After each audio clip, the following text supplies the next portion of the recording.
Hello students, welcome to my YouTube channel. और आज एक बेहद महत्वपूर्ण मेथड की बात करने वाले हैं। किसमें? डिफरेंशियल इक्वेशन के अंतर्गत। वह किस मेथड की बात कर रहे हैं? Method of solving differential equation by changing independent variable. यानी क्वेश्चन में ये लिख कर आता है, solve the equation by the method of changing independent variable. उसमें आपको अलग से नहीं सोचना है कि यह कैसे लगाना है, वो लिखा रहेगा। Solve the equation by changing independent variable. Differential equation जो आपका जो है वह यूनिट आप बहुत अच्छे से ये सब पढ़े हुए हैं, उसी का एक हिस्सा है उसमें कि solution of differential equation by changing independent variable या method of solving differential equation by changing independent variable. कैसे हम लोग जो है इस मेथड का उपयोग करते हैं, इसे देखिए। तो स्टार्ट करते हैं। Consider the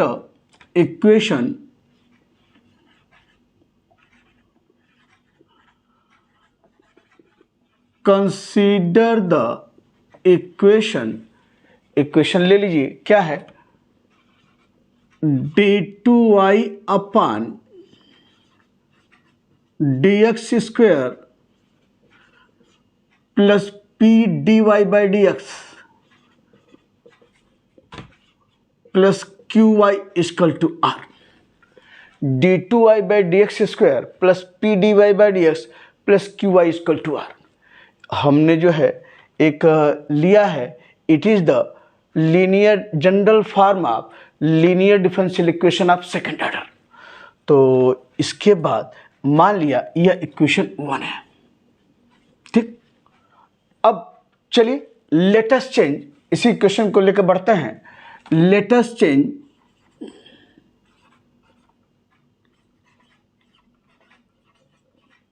the independent variable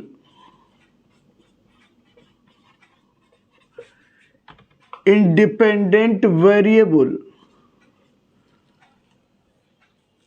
variable क्या है? आपका x है। From x to z and z बराबर f(x).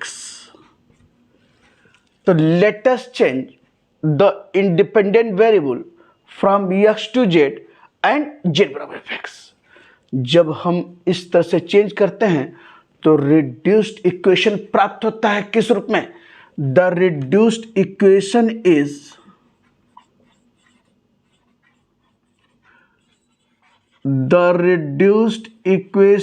इज क्या है? रिड्यूस्ड इक्वेशन भैया d2y upon dz square plus p1 dy by dz plus q1y equal to r1। तो जो रिड्यूस्ड इक्वेशन किस रूप में है? d2y by dz square plus p1 dy by dz plus q1y equal to r1। जहां p1 q1 r1 क्या है, ये बेहद महत्वपूर्ण है। यह सब कुछ निकाला गया है। आपको यहां पर इस रिजल्ट के साथ आगे बढ़ना है, जहां यानी आपका जो है वेयर जो p1 है आपका वह बराबर है p dz by dx plus d2z upon dx square, थोड़ा सा नीचे कर दे, और अपान क्या हो जाएगा? p1 बराबर ये dz अपान dx का होल स्क्वायर। ये है p1 बाई दिस रिजल्ट। ये आपके सामने p dz by dx plus d2z by dx square upon dz by dx का होल स्क्वायर। q1 किसके बराबर है? q1 बराबर q upon dz by dx का होल स्क्वायर। यह आपका q1 है इस रूप में। r1 जो है किसके बराबर है? r1 बराबर r upon dz by dx का होल स्क्वायर। यह है r1। तो ऐसे ऐसे लिख लिए, R upon D Z by D x का होल स्क्वायर, और यह आपका जो है R1 है। तो P1 by this result, Q1 by this result, R1 by this result, ये सब निकाला गया है। और यह चीज़ें आपके दिमाग में बिल्कुल बैठनी है, क्योंकि इम्तहान में आप निकाल नहीं पाएंगे। तो यह P1 का मान किसके बराबर होता है, Q1 किसके बराबर होता है, R1 किसके बराबर होता है, ये आपके सामने। अब कैसे आगे बढ़ते हैं, इसको मान लिया इक्वेशन नंबर 2 है। Equation 2 is solve the equation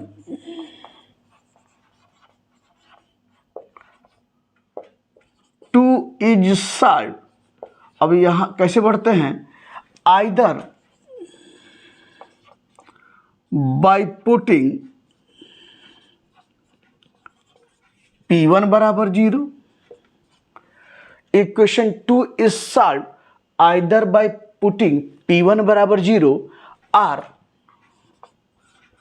Q1 बराबर एक कांस्टेंट। तो सॉल्व करने के लिए हम रास्ते दो हैं, या तो P1 को 0 मानकर सॉल्व कीजिए, या Q1 को कांस्टेंट मानकर इक्वेशन नंबर 2 को इस रूप में। तो यहाँ पर दो रास्ते हैं, एक रास्ता चुनना है, एक रास्ता चुनकर सारा काम कीजिए। दो पर कहाँ ध्यान लगाएंगे, अपना दिमाग लगाएंगे। तो सारे क्वेश्चंस देखिएगा, यानी एक रास्ते पर चलेंगे, Q1 बराबर एक constant.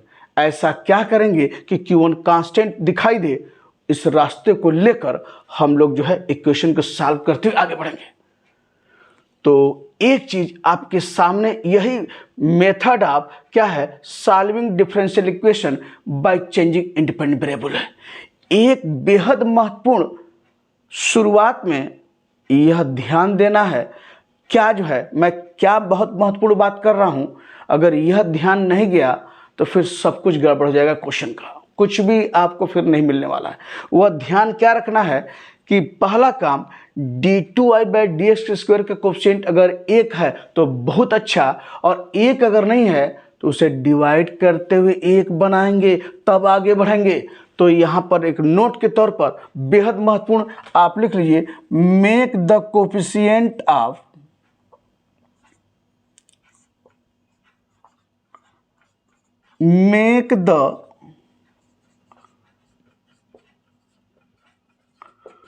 Coefficient of d2i by D x square that must B equal to 1. Make the coefficient of d2i by dx square that must be equal to 1. If it is not so, if it is not so, अगर d2i by dx square का coefficient 1 अगर नहीं है, make the coefficient of d2i square that must be equal to 1.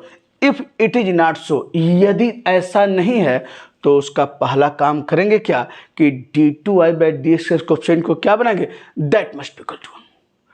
तो यही method है, method of solving differential equation by changing independent variable. तो कैसे आपको जो है स्टार्ट करना है, कोई क्वेश्चन दिया रहेगा, solve the equation by the method of changing independent variable. तो स्टार्ट करेंगे, देखेंगे, और डिफरेंशियल इक्वेशन का पहला काम d2i by D x square coefficient 1 है कि नहीं है, 1 है तो बहुत अच्छा, और 1 नहीं तो डिवाइड करते हुए उसको 1 बनाएंगे। फिर उसके बाद कंपेयर विद द इक्वेशन जो दिया रहेगा, d2i by D x square plus P D Y by D x plus Q I बराबर r से कंपेयर करते हुए p निकालेंगे। p क्या है, dy by D x coefficient. फिर q निकालेंगे, q क्या है, y का कोफिशिएंट। फिर r निकालेंगे, r क्या है, राइट हैंड साइड में जो फंक्शन है वो r आपका है। तो पी क्यू आर निकालने के बाद, और हमने आपसे कहा है ना कि क्या करेंगे, एक रास्ते को लेकर दोनों मेथड्स को सॉल्व करने के लिए क्वेश्चन को Q1 को कांस्टेंट लेकर चलेंगे, और Q1 किसके बराबर है, Q upon D Z by D x का होल स्क्वायर।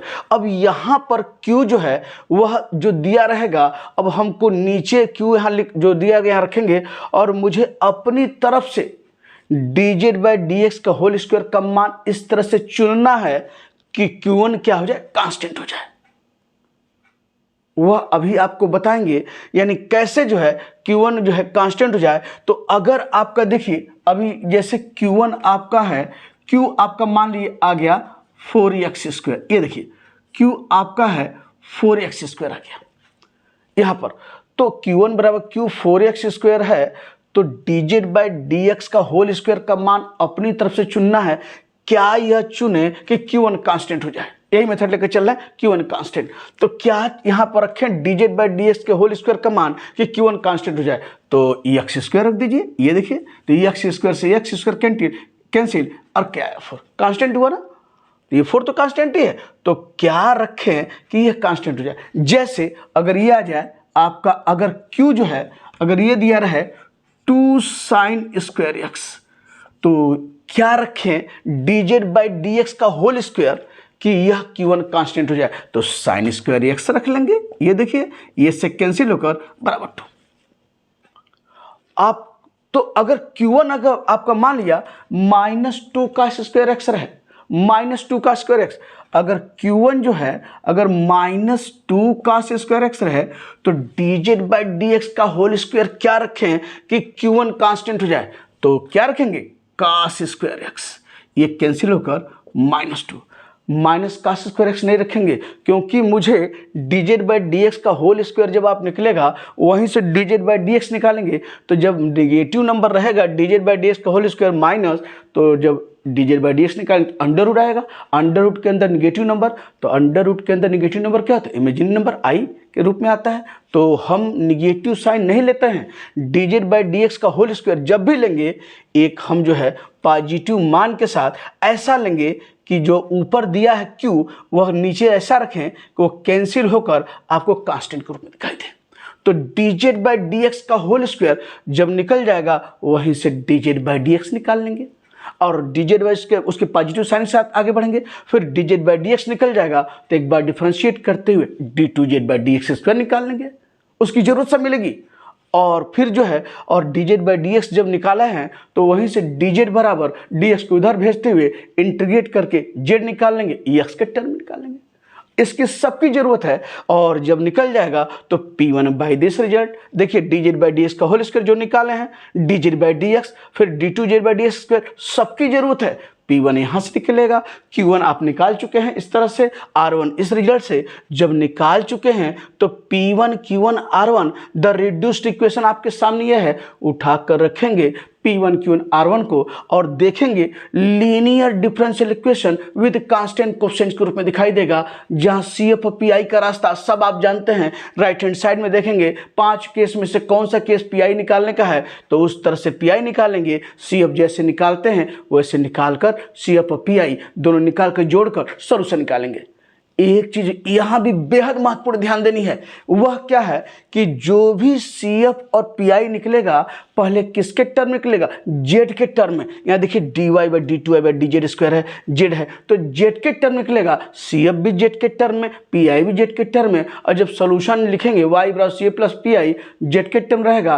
अब लास्ट में क्या होगा, Z को x के टर्म में फिर वह मान रखेंगे। वो मान कहां से प्राप्त होता है कि जब dz/dx बराबर आप जब जैसे dz/dx का होल स्क्वायर cos² x है तो dz/dx बराबर cos x हो जाएगा। और अब इसको इंटीग्रेट करेंगे तो dz बराबर cos x dx, और इंटीग्रेट करेंगे तो dz का होगा z और cos x dx का क्या होगा इंटीग्रेशन sin x। अब z बराबर sin x आ गया। अब जहां जहां आपका जो है CF PI में z दिखाई देगा और z के स्थान पर आप जो है cos x या sin x निकल रहा है तो sin x रखेंगे, और इस तरह से आपकी पूरी प्रक्रिया पूरी होगी। तो यह सब बताने के बाद एक क्वेश्चन आपके सामने इस तरह से है, इसे देखिए।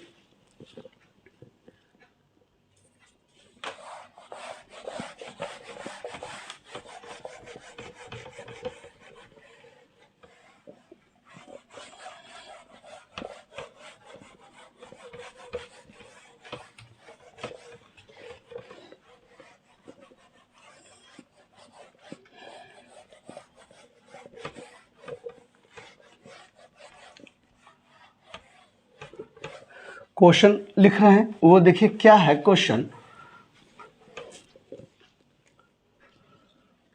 पहला क्वेश्चन, सॉल्व द इक्वेशन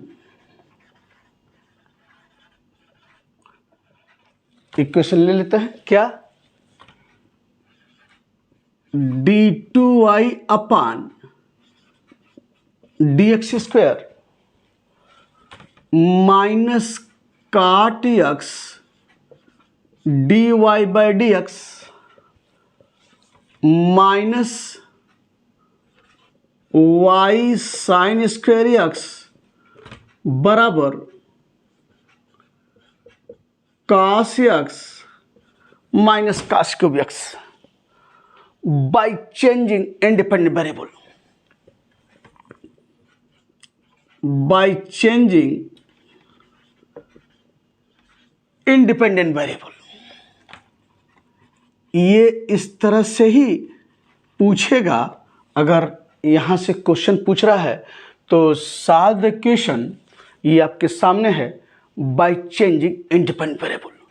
तो चलिए आप कैसे स्टार्ट करेंगे, पेपर से कॉपी में क्वेश्चन लिखते समय गिवन, यहां से लिखेंगे गिवन इक्वेशन आपके सामने क्या है, d2y अपान dx स्क्वायर और यह है माइनस काट x dy by D x, इसको ऐसे लिख लीजिए माइनस साइन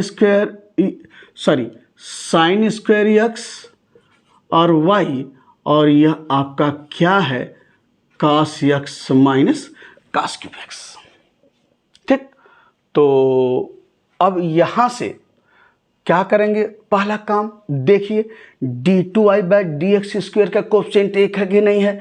देखिए एक यहां पर है, जब एक है तब हम अगला कदम बढ़ाएंगे, एक नहीं रहता तो इसके कोएफिशिएंट को से डिवाइड करते हुए एक बनाकर तब आगे बढ़ते हैं। तो यहाँ एक है तो उसके बाद क्या करेंगे, कंपेयर विद द इक्वेशन, लिखिए कंपेयर विद द इक्वेशन क्या है, d2y upon dx square plus P D Y by D x plus q y बराबर r. Compare with the equation d2y by D x square plus P D Y by D x plus q y बराबर r. तो compare करेंगे तो here p बराबर क्या है, देखिए कम किसका कोएफिशिएंट p है, dy बाई डी एक्स का। तो कंपेयर करेंगे p बराबर क्या दिख रहा है, माइनस काट x दिख रहा है, और q बराबर क्या है, इसे देखिए y का कोएफिशिएंट, तो y कोएफिशिएंट क्या है माइनस साइन स्क्वायर x, ये आपका q है। और फिर जो है r क्या होगा, राइट हैंड साइड में जो टर्म दिख रहा है cos x minus cos cube x, ये हुआ। तो p q r आपके सामने। अब क्या मैंने बोला है, Q1 को कांस्टेंट मानकर काम आगे बढ़ना है। तो कांस्टेंट Q1 कैसे आएगा, अभी हमने बताया है कि सिंस Q1 बराबर क्या है, Q upon dz by D x का होल स्क्वायर, ये होता अब जानते हैं। अब यहाँ पर Q1 बराबर, अब देखिए तो Q1 आपका है तो यहाँ से Q कितना है, Q आपका जो है माइनस साइन स्क्वायर x है। अब देखिए अब मुझे dz बाई डी एक्स का होल स्क्वायर का मान अपनी तरह से चुनना है। तो यहाँ लिखेंगे ऐसे, वी चूज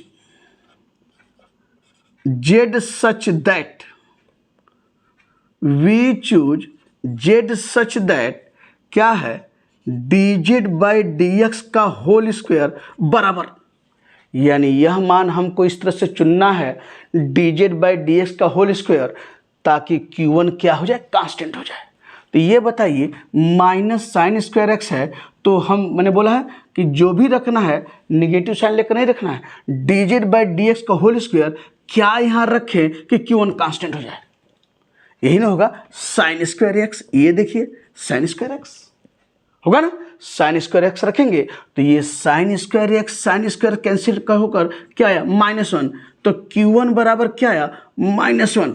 तो क्या मान रखना है यह तय करेगा। dz बाई डी एक्स का होल स्क्वायर का क्या मान रखना है ताकि जो है Q1 कांस्टेंट हो जाए। तो यह देखते हैं ऊपर Q कितना है, Q जितना है ऐसा डिनोमिनेटर रखा जाए कि कैंसिल होकर वह कांस्टेंट दिखाई दे। बस ध्यान रखना है कि dz बाई डी एक्स का होल स्क्वायर का मान नेगेटिव साइन के साथ नहीं रखना है। जब नेगेटिव रखेंगे तो फिर बताया dz बाई डी एक्स निकालेंगे तो अंडर रूट फिर नेगेटिव साइन रहेगा तो इमेजिनरी आपका होने लगेगा। तो केवल आप पॉजिटिव साइन के साथ जो ऊपर है वह इस तरह से रखिए कि वह जो वेरिएबल के रूप में दिखाई दे रहा है कैंसिल होकर वह कट के कांस्टेंट के रूप में दिखाई दे। तो यहाँ साइन स्क्वायर एक वेरिएबल के रूप में है तो आपने साइन स्क्वायर रखा तो कट के क्या आया आपका -1, देखिए कांस्टेंट हो गया। यानी पर्पज क्या है कि मुझे इस तरह से dz बाई डी एक्स का होल स्क्वायर का मान रखना है कि Q1 कांस्टेंट हो जाए। और यह कौन क्या बताएगा कि Q1 कैसे कांस्टेंट होगा, Q का मान क्या है। तो आपने Q1 निकाल लिया है। अब लिखिए we choose Z such that dz by D x का होल स्क्वायर क्या आपने रखा है, चूज किया है साइन स्क्वायर एक्स। और फिर हमने बोला है ना कि therefore dz by D x इसका पॉजिटिव साइन के साथ बढ़ेंगे आगे साइन एक्स होगा। और एक बार फिर डिफ्रेंशिएट करेंगे तो d2z अपान डी एक्स स्क्वायर, तो साइन एक्स का डिफ्रेंशिएशन क्या हुआ, ये हो गया cos x हो जाएगा। जब एक बार x के रिस्पेक्ट में डिफ्रेंशिएट करेंगे cos x हो गया। और यहीं से मुझे z का मान भी निकालना है तो कैसे निकलेगा, dz by D X equal to sine X. तो दिस इम्प्लाइज dz बराबर क्या हो जाएगा साइन एक्स डी एक्स। अब इंटीग्रेट कर दिए तो इंटीग्रेट जब करेंगे तो integration of dz integration of sine X D X, तो ये क्या हुआ z बराबर इंटीग्रेशन डी जेड और साइन एक्स का क्या हो जाएगा integration of sine X D X minus cos X. तो आपका z है और ये सब आपने निकाल लिया है। और अभी देखिएगा सब इसका z की जरूरत पड़ेगी, dz बाई डी एक्स की जरूरत पड़ेगी, d2z by D x square की जरूरत पड़ेगी। तो सब अभी जरूरत पड़ेगी कहाँ, P1 Q1 R1 जब निकालेंगे तब। तो इतना काम करने के बाद लिखिए द रिड्यूस्ड इक्वेशन इज, जो स्टेप बाय स्टेप मैं बता रहा हूं हर क्वेश्चन में बिल्कुल इस ढंग से बढ़ेंगे जब रहेगा solve the equation by changing independent variable. तो इसके बाद लिखिए द रिड्यूस्ड इक्वेशन इज,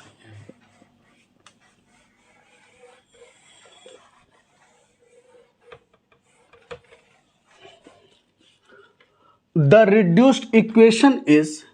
अब सुनिए ये निकालिए तो पहले P1 Q1 R1 निकाल तब रिड्यूस्ड इक्वेशन लिखेंगे। नाउ P1 या सिंस P1 बराबर क्या बताए हैं P dz by D x plus d2z upon d x square और अपान क्या हो जाएगा dz बाई डी एक्स का होल स्क्वायर। ये बताएं P1 ना P dz by D x plus d2z by D x square upon dz by D x का whole square. और यहाँ से P बराबर कितना है ये देखिए, ये है minus cot x, dz by D x कितना है ये देखिए निकालें, ये है आपका साइन एक्स यहाँ पर, और plus d2z by D x square कितना है ये आपका क्या है कास एक्स, और फिर आपका जो है dz अपान डी एक्स का होल स्क्वायर, यहाँ देखिए ये क्या है साइन स्क्वायर एक्स आपके सामने। ठीक, अब थोड़ा सा इसको सिंप्लीफाई करके देखा जाए क्या रास्ता बन रहा है, माइनस काट एक्स को लिख सकते हैं कास एक्स अपान साइन एक्स, ये हो गया आपका, और ये आपका जो है प्लस कास एक्स ही है, और ये आपका है नीचे है dz बाई डी एक्स का होल स्क्वायर के रूप में लिखें क्या साइन स्क्वायर एक्स। अब ये देखिए तो एक चीज छूट गया यहाँ पर, ये काट एक्स लिखे हैं minus cos X upon sine X, और ये बगल में क्या है साइन एक्स ये है, और प्लस आपका ये है कास एक्स, और यहाँ देखिए तो ये कास एक्स है, साफ साफ थोड़ा और लिख दे कास एक्स। अब यहाँ देखिए तो साइन एक्स कैंसिल हो गया, क्या कैंसिल हो गया, तो माइनस कास एक्स यहाँ बचा, अब प्लस कास एक्स यहाँ है, तो minus cos X plus cos X का कैंसिल हो गया, माइनस कास एक्स अब प्लस कास एक्स कैंसिल हो, क्या हो गया जीरो हो गया, तो zero upon sine square X क्या है जीरो। तो देयरफॉर P1 बराबर क्या आपने पाया है बराबर जीरो, ये निकल गया समझ में आ रहा कि नहीं आ रहा? P1 sine X sine cancel minus cos X plus cos X 0 upon sine square X, यानी P1 बराबर 0। Q1 निकाल चुके हैं। अब क्या किसकी बारी निकालने की? R1 की। तो नाउ R1, एक चीज हमेशा ध्यान रखिएगा, जब भी R1 आप निकालेंगे, R1 वह किसके टर्म में निकालेंगे? जेड के टर्म में, क्योंकि जो रिड्यूस्ड इक्वेशन होता है d2y by D Z square plus P1 dy by D Z plus Q1y equal to R1 सब जेड के टर्म में रहेगा। तो जो R1 क्या होता है उसको भी किसके टर्म में लिखेंगे? जेड के टर्म में। ध्यान रखिएगा, लोग क्या करते हैं कि इधर तो P1 Q1 R1 जेड जो लिख लेने के बाद जो R1 जो P1 Q1 इधर जो d2y by D Z square plus P1 dy by D Z plus Q1y में P1 Q1 का मान रखने के बाद जो राइट हैंड साइड में जो R1 रहता है वो EX के टर्म में लिखे रहते हैं। वो EX के टर्म नहीं होगा, Z के टर्म में रहेगा। ध्यान रखिएगा, क्योंकि जो CFPI निकलेगा वो जेड के टर्म निकलने वाला है। जब रिड्यूस्ड इक्वेशन करके आगे बढ़ेंगे तो जो इक्वेशन मिलेगा linear differential equation with constant coefficient वह जेड के टर्म में रहेगा। तो ये ध्यान रखना है, यह गलती बार बार होती रही है और मैं आपको फिर याद दिलाता हूं कि यह गलती नहीं होनी चाहिए। जो भी आप R1 निकालेंगे किसके टर्म निकालेंगे? जेड के टर्म में। और आपको बताए हैं कि R1 जो है किसके बराबर होता है? R upon D Z by D x का होल स्क्वायर, ये होता है। अब यहां देखिए R1 बराबर R क्या है? R आपका ये है ना cos x minus cos cube x. ये देखिए cos x minus cos cube x R है, और d Z by D x का होल स्क्वायर ये आपका क्या है? Sine square x. ठीक, अब हमको जेड के टर्म लिखना है तो देखिए कैसे लिख सकते हैं हम लोग। R1 बराबर है, और यहाँ देखिए तो cos x minus cos cube x, cos x अगर कॉमन ले लें तो यहाँ क्या आएगा? 1 माइनस कास स्क्वायर एक्स, और ये आपका क्या है यहाँ पर? ये है आपका साइन स्क्वायर एक्स आपके सामने। तो यहाँ पर आपने कास एक्स का कॉमन लेकर, और ये देखिए तो R1 है, ये है कास एक्स तो है ही है, और 1 minus cos square X, 1 minus cos square theta किसके बराबर होता है? Sine square theta. तो 1 माइनस कास स्क्वायर क्या होगा? साइन स्क्वायर एक्स और अपान साइन स्क्वायर एक्स। तो यह इससे कैंसिल हो गया। तो R1 बराबर क्या है? R1 बराबर कास एक्स। तो यहाँ लिख लेते हैं R1 बराबर आपका निकला है, ये आपने निकाला है कास एक्स आपका यहाँ पर। तो P1 Q1 R1 निकल गया। अब उसके बाद द रिड्यूस्ड इक्वेशन इज, तो चलिए यहां से आगे बढ़ते हैं। द रिड्यूस्ड इक्वेशन इज, यहां अभी आपको जो है जेड का मान लिख दें किनारे, अभी उसकी भी जरूरत आएगी जब जेड को यक्स के रूप में लिखेंगे। तो यहां से जेड बराबर माइनस कास एक्स जो निकालें यहां से रखेंगे। तो अब निकालने के बाद चलिए द रिड्यूस्ड इक्वेशन इज, मैं मिटा दूं इसे,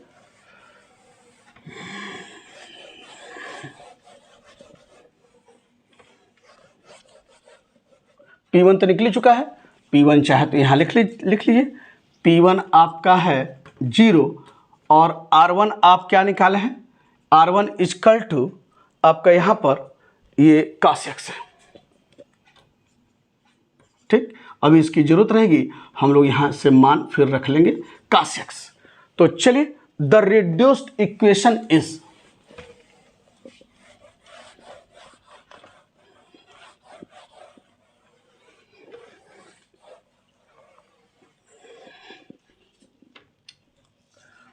the reduced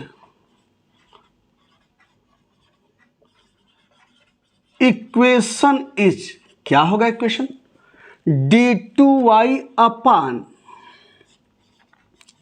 D Z square plus P1 dy by D Z plus Q1y equal to R1। बताया ना, यह क्या है? रिड्यूस्ड इक्वेशन है।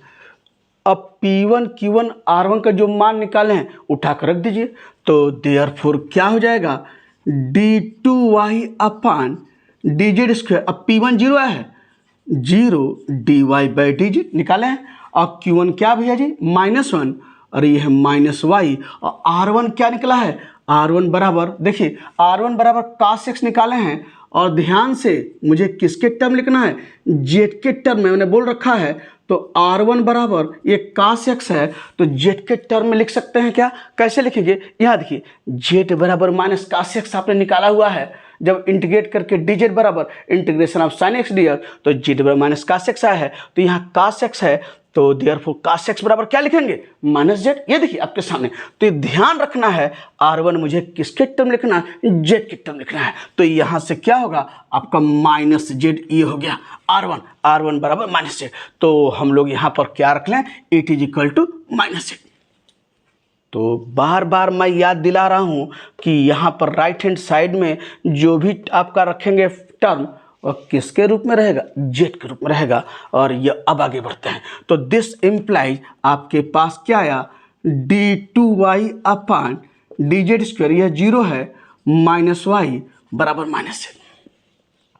अब देखिए तो यह linear differential equation with constant coefficient है कि नहीं है? बिल्कुल है। बस अंतर क्या है? यहाँ x न होकर z के रूप में है, यहाँ x न होकर z के रूप में है। तो अगर x है तो यहाँ d2y by D x square minus Y equal to minus X, ऐसे अगर समझिए तो राइट हैंड साइड में x का पावर रहता है। तो कौन सा केस है पी आई निकालने का? पी आई निकालने का केस नंबर 2। तो चलिए उसका रास्ता पता है। तो पहला काम, इसको ऑपरेटर फॉर्म लिखते हुए दिस इम्प्लाइज क्या लिखेंगे? d2 माइनस 1 y बराबर माइनस है। यहाँ कैपिटल D का मतलब है d by D Z, not d by D x, क्योंकि यहाँ पर देखिए डी जेड के टर्म है, तो कैपिटल D का मतलब d बाई डी जेड। तो अब देखिए साफ साफ दिख रहा है। तो पहला काम सी एफ निकालने के लिए auxiliary equation, the auxiliary equation is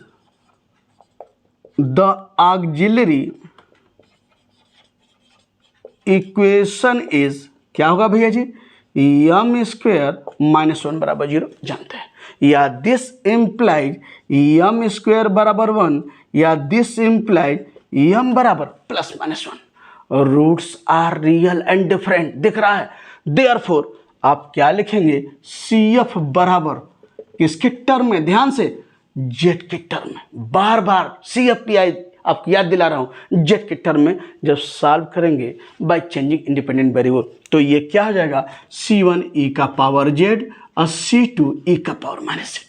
ये निकल गया CF। अब बारी किसकी है? PI की। तो नाउ PI बराबर, चलते हैं यहां से,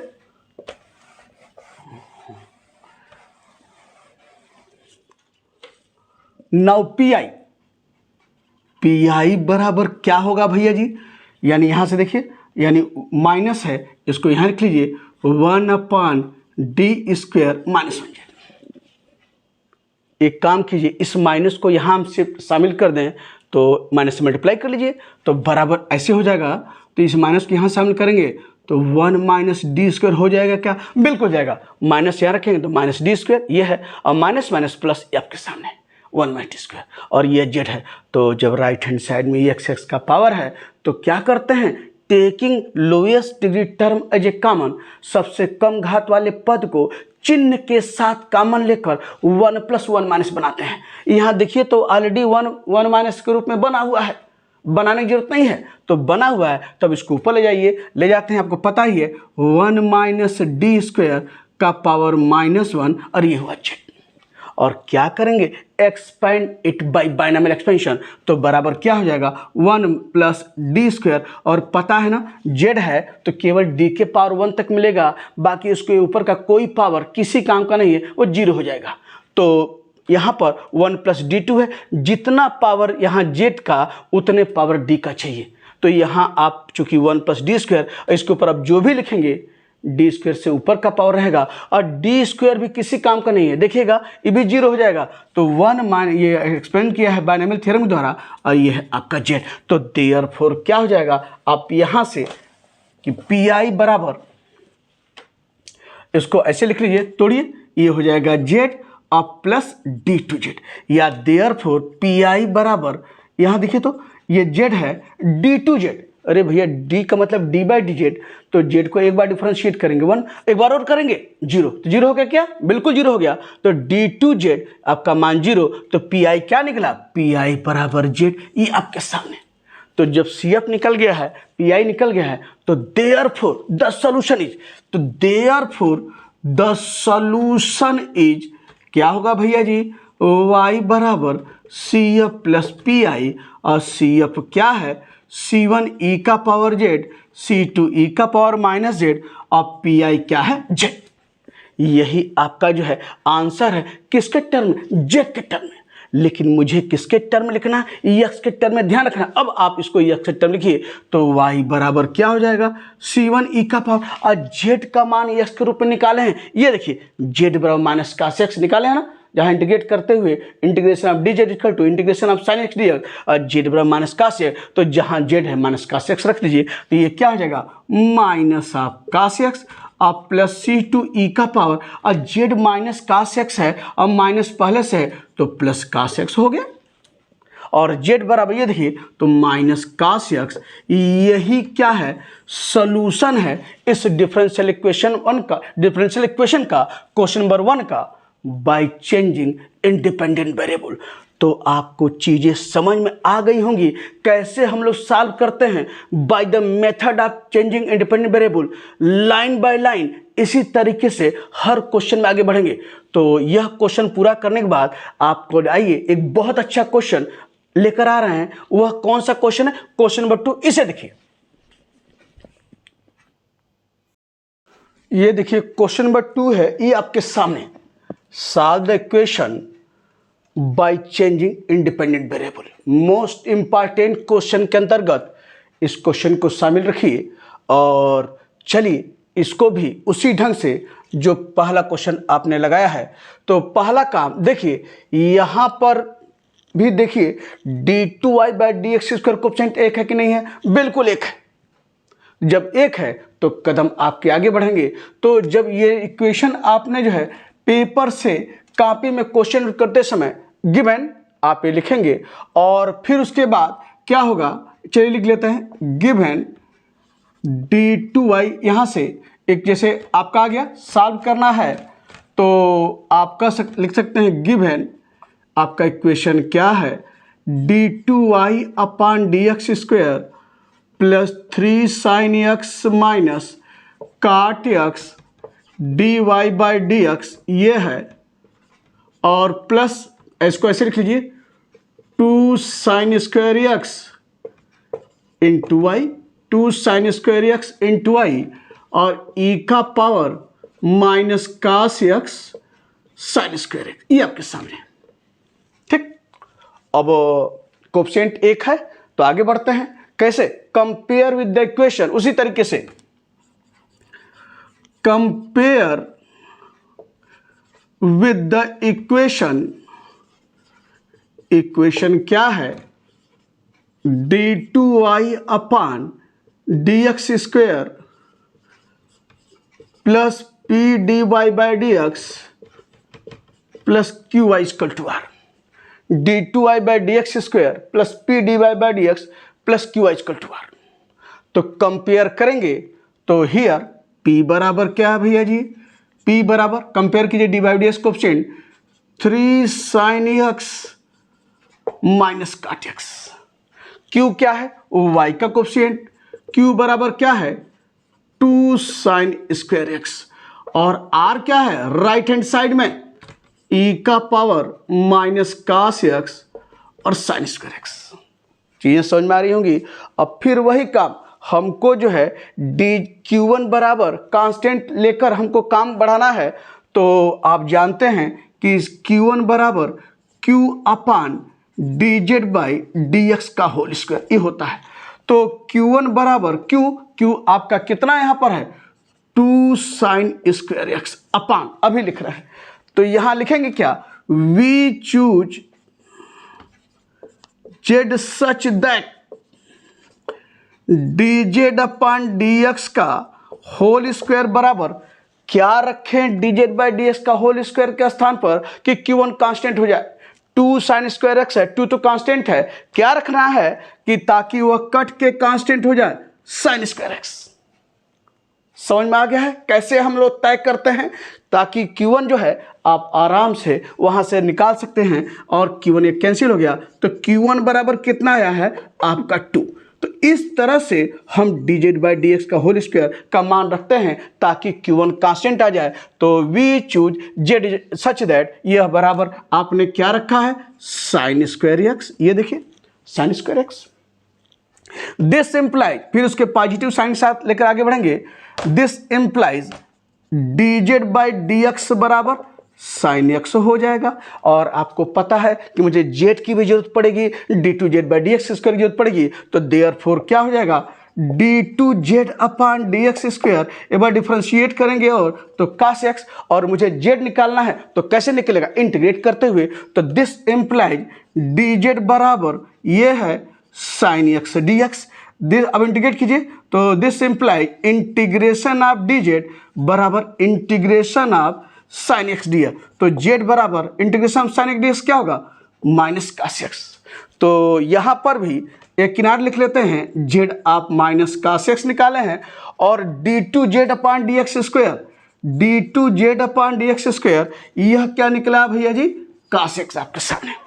अभी इसकी जरूरत पड़ेगी किस में, P1 Q1 निकाल चुके हैं P1 और R1 में, और फिर सॉल्व करेंगे जब Z के टर्म में आएगा तो फिर X के टर्म लिखने के लिए यहाँ से मान रखकर आगे बढ़ेंगे। तो यह होने के बाद चलिए वी चूज ये तो कर लिया है।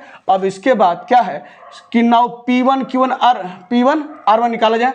तो मैं इसको मिटाता हूँ और क्या है, सिंस आप जानते हैं P1 बराबर क्या है, P dz by D x plus d2z upon d x square, और क्या हो जाएगा भैया जी, dz बाई डी एक्स का होल स्क्वायर। P1 आपका ही है ना, P dz by D x plus d2z by D x square upon dz by D x का होल स्क्वायर रख लीजिए। तो P बराबर आपका क्या है, यहाँ देखिए P आपका जो है क्या ये P क्या निकला है, यहाँ पर निकाले हैं 3 sine x minus cot x, ये आपका P है। और dz बाई डी एक्स क्या निकाले हैं, ये आपका क्या है, साइन एक्स निकाले हैं। और d2z by D x square ये क्या है, प्लस cos x आपका ये है।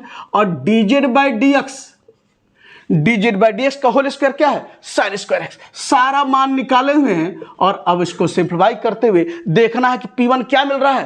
तो यह लिखने के बाद अब इधर देखिए, अगर हम इसको तोड़ें तो साइन का साइन मल्टीप्लिकेशन कितना हुआ, 3 साइन स्क्वायर एक्स हो जाएगा। इसे देखिए आ रही बात समझ में। और फिर काट एक्स है तो ये देखिए तो माइनस काट एक्स को लिख सकते हैं cos x अपान साइन एक्स, और यह आपका साइन एक्स यहाँ है, और ये क्या है प्लस cos x आपके सामने, और अपान नीचे क्या है भैया जी, साइन स्क्वायर एक्स।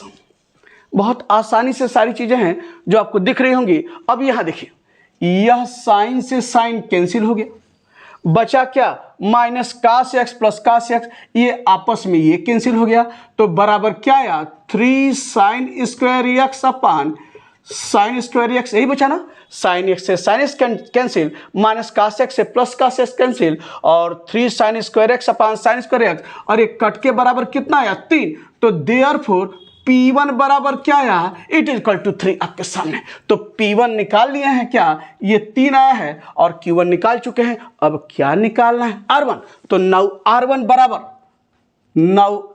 बराबर क्या होता है, R upon dz by D x का होल स्क्वायर। और R क्या है भैया जी, R आपका है ये देखिए R e का power minus cos x, e का power minus cos x sign square x, और dz बाई डी एक्स का होल स्क्वायर क्या है, साइन स्क्वायर एक्स आपके सामने। यह इससे कट गया, और e का पावर माइनस cos x है। मैंने बार बार आपको याद दिलाया है कि R1 का मान किसके टर्म लिखिए, z के टर्म लिखिए। तो e का पावर माइनस cos x है, और z के टर्म लिखना चाहें तो देखिए तो निकाले हैं क्या, z बराबर माइनस cos x निकाले नहीं निकाले हैं। तो यही ये देखिए यहाँ से इंटीग्रेट करते हुए z बराबर माइनस cos x, तो z के यानी माइनस cos x है उसके स्थान क्या रख दें, z रख दें। ये देखिए आपके सामने। तो ध्यान रखना है बार बार कि राइट हैंड साइड में जो R1 होगा वह किसके टर्म रखना है, z के टर्म रखना है। तो ये हो जाएगा e का power z minus cos x बराबर z। तो R1 आपका निकल गया इस रूप में। तो P1 का Q1 R1 निकल गया। Therefore the reduced equation is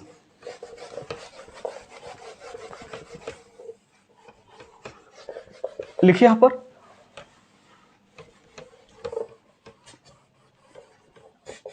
therefore the reduced equation is, the reduced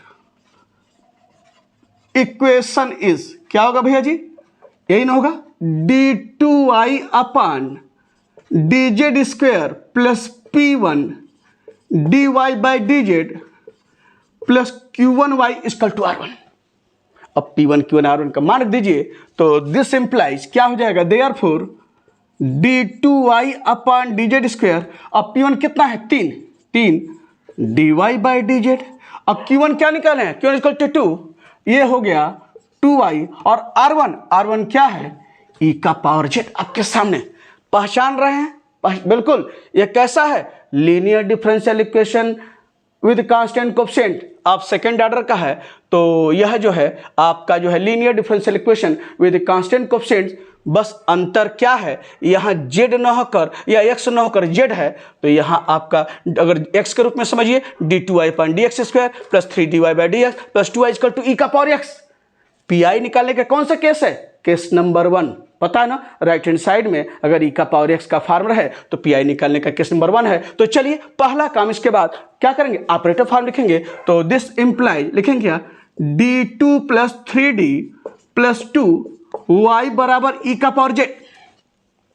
तो अब आप क्या करेंगे, CF निकालने के लिए auxiliary equation, the auxiliary equation is क्या होगा भैया जी, जहां d है m square plus 3m plus 2 बराबर 0, फैक्टर पता है ना 2 × 1, तो m square plus 2m plus m plus 2 बराबर 0, और यहाँ से m कामन m प्लस 2 प्लस 1 कामन m प्लस 2 बराबर 0, और m प्लस 1 m प्लस 2 बराबर 0, m बराबर क्या है, -1 -2, रूट्स आर रियल डिफरेंट, तो देयरफॉर क्या हो जाएगा, CF बराबर, देयरफॉर CF बराबर कितना आया, C1 e का पावर माइनस z के टर्म में, फिर याद दिला रहा हूं, C1 e का पावर माइनस z और C2 क्या होगा, e का पावर माइनस 2z, ये आपके सामने हो गया, C1 e का पावर माइनस z और C2 e का पावर माइनस 2z। और अब बारी PI की है, तो नाउ PI बराबर, यहां इसको मिटा देते हैं, नाउ PI बराबर क्या होगा भैया जी, इसको नीचे ले जाइए, 1 upon d square plus 3d plus 2 और e का पावर z, यही होगा ना PI। और क्या करते हैं, अगर e के पावर ex का फार्मूला है तो क्या करते हैं, जहां जहां d है वहां e के पावर ax में ex का कोएफिशिएंट रखते हैं। अब यहाँ x न होकर z है, तो जहां e का पावर z है z का कोएफिशिएंट रखते हैं, कहाँ किसके स्थान पर, d के स्थान पर, बशर्ते 0 नहीं होना चाहिए। देखिए वो 0 नहीं होगा, सब पॉजिटिव, तो 0 कहाँ से होगा, तो क्या करेंगे, d के स्थान पर क्या रखेंगे 1, तो ये क्या हो जाएगा 1 अपान 1 स्क्वायर प्लस 3 × 1 प्लस 2 और e का पावर j, तो बराबर 3 2 5 1 6, तो PI कितना आया आपका जो है 1/6 e का पावर z, यही PI है। तो therefore the solution is, therefore the solution is, therefore the solution is क्या हो जाएगा, y बराबर CF प्लस PI, और CF क्या है, C1 e का power minus z, C2 e का पावर माइनस 2z, और PI है 1/6 e का पावर z। अब z को ex के टर्म लिख लीजिए, तो देयरफॉर क्या हो जाएगा, मैं इसको मिटा देता हूं, तो देयरफॉर क्या हो जाएगा, y बराबर C1 e का पावर, देखिए यहां निकाले हैं तो माइनस z बराबर माइनस cos x है, तो माइनस z क्या होगा, cos x होगा, तो या z के स्थान माइनस cos x रखेंगे तो माइनस माइनस प्लस, ये हो गया cos x, और C2 e का पावर माइनस 2z, यहाँ पे देखिए माइनस 2z है, तो z के स्थान माइनस cos x, तो क्या आएगा 2 cos x हो जाएगा भैया जी, z के स्थान माइनस cos x रखिए, माइनस माइनस प्लस, और ये है 1/6 और e का पावर z के स्थान पर क्या होगा माइनस cos x। यही आपका जो है सॉल्यूशन है इस डिफरेंशियल इक्वेशन का bye changing independent variable. Most important question, तो इस क्वेश्चन के पूरा होने के बाद एक क्वेश्चन और आपसे हम डिस्कस करेंगे, तो वह देखिए क्वेश्चन नंबर 3 पर वो क्या है। क्वेश्चन नंबर 3 देखिए, ये आपके सामने, solve the equation by changing independent variable. तो इस क्वेश्चन में एक क्या चीज अलग दिख रहा है, यहां पर देखिए d2i/dx² का कोएफिशिएंट 1 नहीं है। तो हमने क्या बताया है, पहला काम d2i/dx² के कोएफिशिएंट को 1 बनाना है। तो पहले उसको 1 बनाते हुए तब आगे प्रोसीड करेंगे। तो यहां से आप लिख सकते हैं गिवन,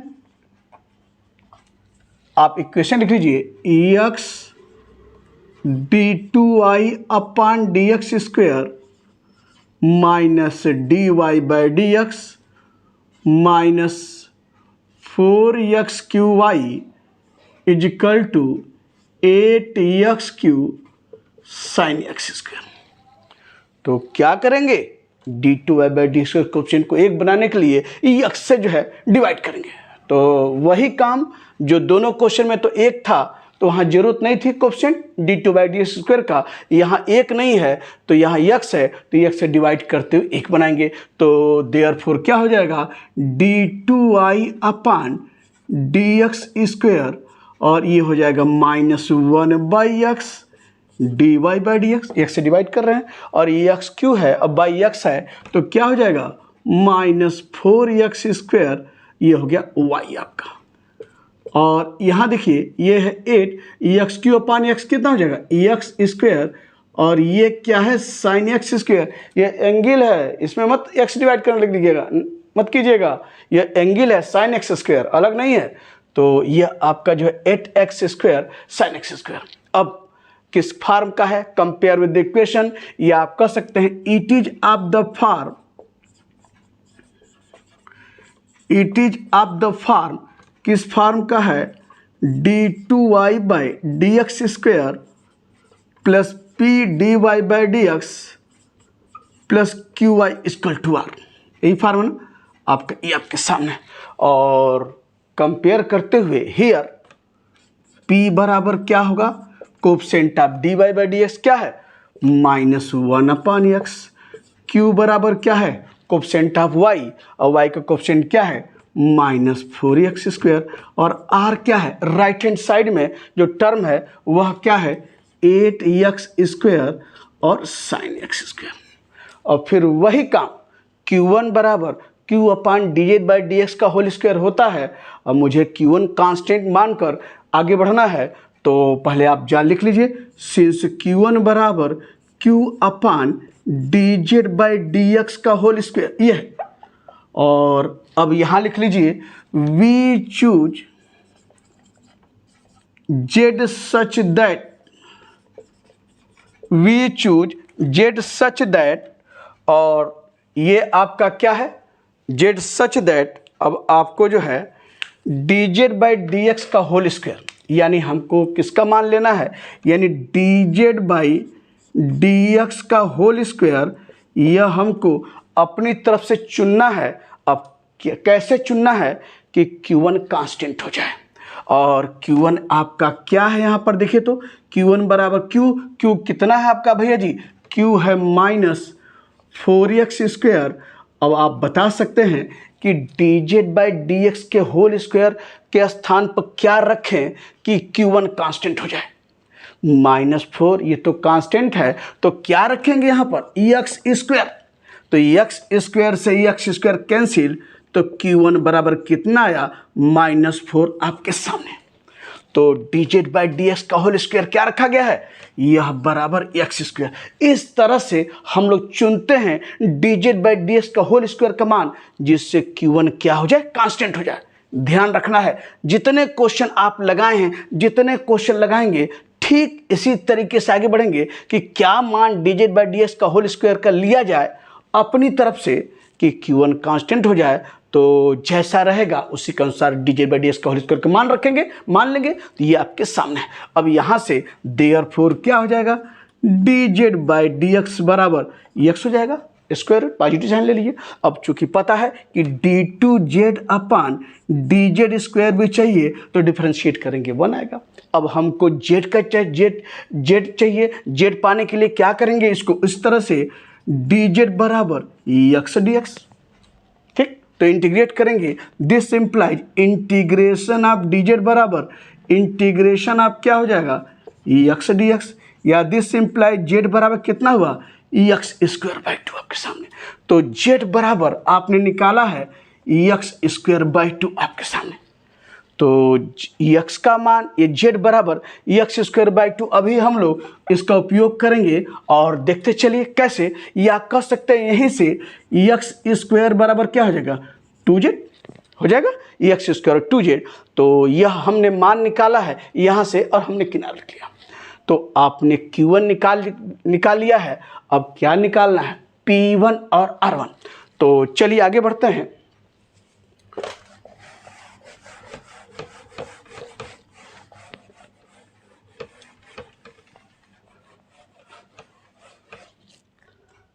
सिंस P1 बराबर क्या होता है P dz by dx plus d2z upon dx square upon क्या है dz बाई dx का होल स्क्वायर, जानते हैं ना। तो मान रखिए P क्या निकाले थे आपने, जो है यहाँ डिवाइड किया था, P आपका क्या था वहाँ पर -1 बाई एक्स, ठीक। निकाल के देखे होंगे आप, आया है -1 बाई एक्स, P आपका -1 बाई एक्स और dz बाई dx ये क्या है x आपके सामने, और plus d2z by dx square कितना है 1 ये आपके सामने है, और dz बाई dx का होल स्क्वायर वह क्या आपने माना था dz बाई dx का होल स्क्वायर, एक्स स्क्वायर लिया था ना, ये एक्स स्क्वायर आपके सामने, तो dz बाई dx का होल स्क्वायर एक्स स्क्वायर, और देखिए तो x से x कैंसिल हो गया, -1 + 1 क्या हो गया 0। तो देयरफॉर क्या निकला P1 बराबर क्या आ गया 0 आपके सामने। तो P1 निकल गया, Q1 निकल गया। अब बारी किसकी है R1 की। तो सिंस R1 बराबर क्या होता है R upon dz by dx का होल स्क्वायर, पता है ना। और R आपका क्या था, R यहाँ देखिए x से डिवाइड किए थे, यही था ना 8x स्क्वायर और क्या था sin x स्क्वायर, ठीक। और आप यह क्या लिए हैं dz बाई dx का होल स्क्वायर, x स्क्वायर ये हुआ x स्क्वायर, तो ये x स्क्वायर x कैंसिल, तो R1 बराबर 8 और साइन, और हमने ये x स्क्वायर लिखा है, और हमने क्या बोला है जब भी R1 लेंगे किसके टर्म लेंगे z के टर्म में। तो 8 साइन x स्क्वायर है, तो R1 बराबर 8 और x का मान z के टर्म में, यहाँ देखिए ये आप निकाले हैं ना z बराबर x स्क्वायर बाई 2, तो ये x स्क्वायर और क्या है 2z, तो रख दीजिए, यानी x स्क्वायर का स्थान पर क्या लिखेंगे 2z, और ये निकल गया R1 in terms of z। तो P1 Q1 R1 निकल गया है, therefore the reduced equation is, therefore the reduced equation is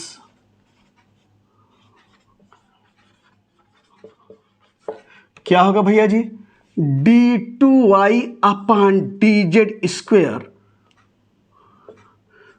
plus P1 dy by dz plus Q1y equal to R1, यही होता है ना रिड्यूस इक्वेशन। और सब मान रख लीजिए, तो this implies d2y upon dz square, P1 क्या है 0, तो 0 dy बाई dz, Q1 क्या निकाले हैं -4, तो -4y, और R1 क्या है आपका 8 साइन 2z आपके सामने। तो दिस इंप्लाइज, अब हम लोग आगे बढ़ें, इसको मिटा देते हैं।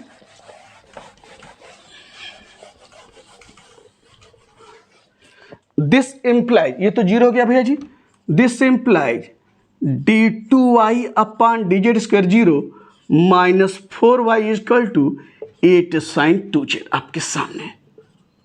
अब दिस को फिर आ गया, देखिए यानी linear differential equation with constant coefficient, बस अंतर क्या है यहाँ z है वहाँ आप x पाते थे, तो d2y upon dx square -4y 8 sine 2x, right hand side में साइन का फंक्शन है, पी आई निकालने का कौन सा केस है, केस नंबर 3 कि नहीं है, तो केस नंबर थर्ड है, तो पहला काम CF निकालना है, फिर PI और दोनों को जोड़कर सोल्यूशन निकालना है। किसके टर्म में पहले आएगा? Z के टर्म में, और फिर उसके बाद उसको EX के रूप में लिख लेंगे। तो लिखेंगे this given equation can be written in the form of operator form d2 - 4y बराबर 8 sin 2z। यहाँ कैपिटल D का मतलब है d/dz। तो पहला काम CF निकालने के लिए auxiliary equation, the auxiliary equation is क्या होगा भैया जी? यानी आपका जो है m² - 4 बराबर 0, m² बराबर 4, m बराबर क्या होगा? +-2। Roots are real and different, तो देयरफॉर CF क्या हो जाएगा? CF बराबर आपका हो गया C1e⁻²z और C2e⁻²z। ये निकल गया आपका CF। अब बारी PI के है, तो नाउ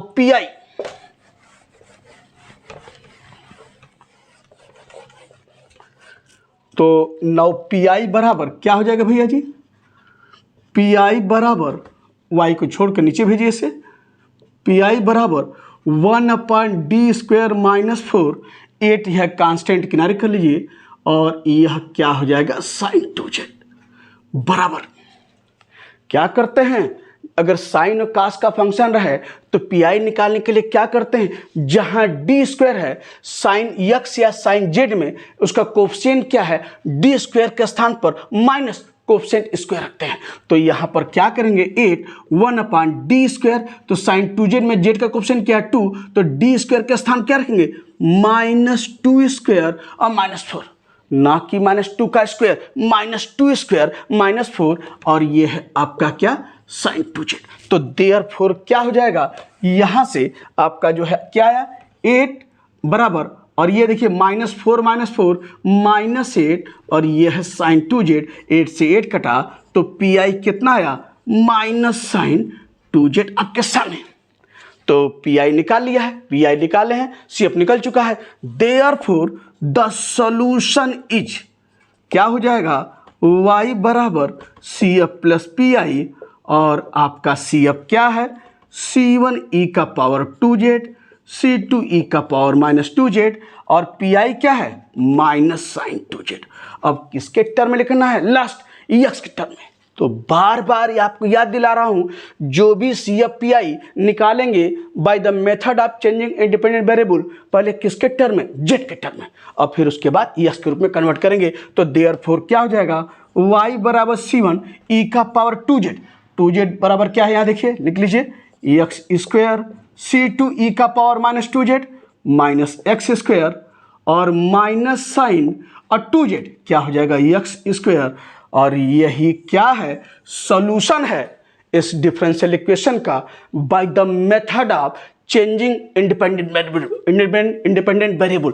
तो 3 क्वेश्चंस इस वीडियो में आपसे डिस्कस किए गए, और निश्चित तौर पर आपको चीज़ें समझ में आ गई होंगी कि कैसे हम लोग सॉल्व करते हैं डिफरेंशियल इक्वेशन को by the method of changing independent variable.